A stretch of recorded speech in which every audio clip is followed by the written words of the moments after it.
Etikafты buzuvchi deseler var ballar. Etikafты buzuvchi iki nerse var. Birincisi huruj minel mescid. Meşten çıkıp ketiyor zarlısız.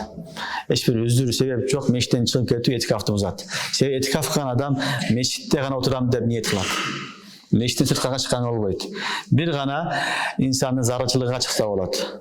Daratga çıksa oladı, usulga çıksa oladı. Eğer tamak yok bolsa sırttan alıp gelip jese oladı. Düşünüyorsunuz mu? Başka amallarga çıkan olmaydı. Eğer de okugan meşitinde cami meşit bolsa, cuma okulbasa anda başka meşitke cumaga çıksa oladı. Bирок кайтып келет. Калган иштерди кыла албайт. Мешиттин ошол эмесинен худудунан чегинен чыкканга болбойт. Мешиттен чыгып алып эле жүрө берсе сыртта анда этикаф бузулуп калат. Этикаф бузулат, анын казасын окуганга туура келет кийин. Түшүнүңөрбү? Ошон үчүн этикаф кылган адам мүмкүн болушунча мешиттен чыкпаш керек.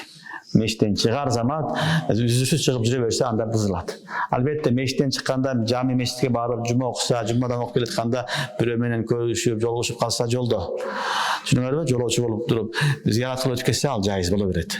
Бирок атайын зыяратка чыккан, кеселди зыярат кылган башка камылар болбойт. Этикафта бир гана мешитте турушлук шарт балдар. Демек мешиттен чыгуу, өзүрсүз мешиттен чыгып кетип туруу этикафты бузат. Экинчиси жима. ولا تباشروهن وأنتم عاكفون في المساجد.